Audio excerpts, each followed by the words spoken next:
whether you protect against competitors and factors that might slip in, misunderstandings and so on, and you grow your customers carefully, and when you get them, you develop them and you harvest them. And this is the way you look upon your marketplace. You take the long view. You think long term rather than hit and run. You think in terms of building up a customer base that can generate you income year after year. And this brings us to number 5, your key organizing principle in market analysis. This is your key organizing principle in market analysis, or principles, if you like, are first of all ROE. We said before that the key to strategic planning is return on equity. Your equity is your energy. Your equity is your time. Your equity is your energy. So we talk about return on energy. How do you get the highest return on energy from your activities? And the second part is what we call ROTI, which is return on time invested.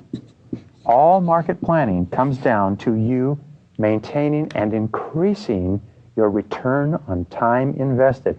Your most valuable and precious resource is your time. Everything you're earning today, you're earning because of the way you use your time. Your job is to use it better. This brings us to number 6. The starting point before you even go in the field is to ask, what do you sell? What do you sell from the point of view of your customers? What do you sell in terms of what does it do for your customer? Not what is it. Junior salespeople always have a tendency to sell in terms of features and compete in terms of features. Superior salespeople compete in terms of what it does. They compete in terms of benefits and solutions. How does the customer benefit? How does it improve his or her life? What problems does it solve?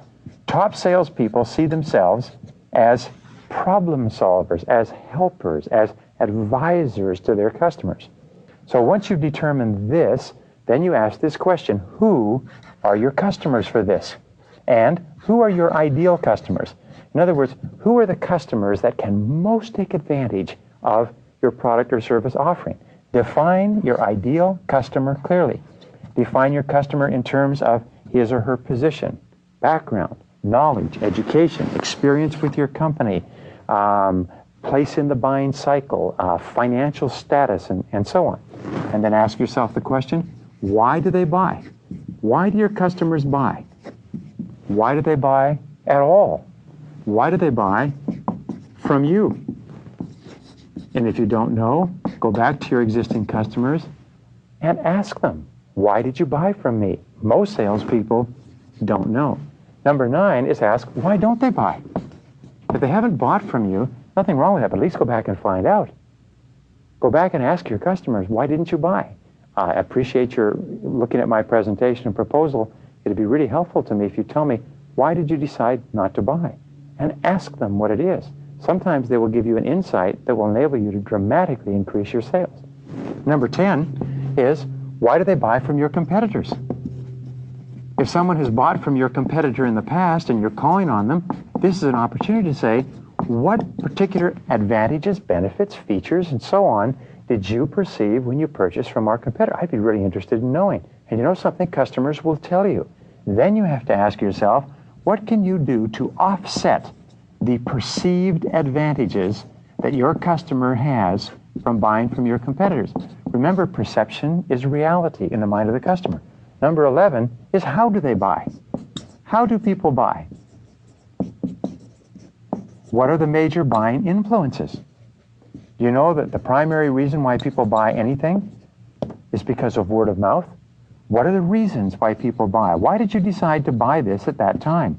Sometimes you can identify who your very best customers can be by finding out why your customers buy and then focusing your efforts on those customers that are closest to buying. That brings us back to highest return on investment, highest return on energy. Where are your customers? Where are your customers? Now, where are your customers geographically in terms of return on energy? And we know that you should work and exhaust all of your customer potentials close to your office before you go any further afield. But where are your customers geographically? Where are they, if you like, in time and space? And where are they in terms of position? Where are they in the companies? Many people have found that their sales efforts have dramatically improved by simply calling on different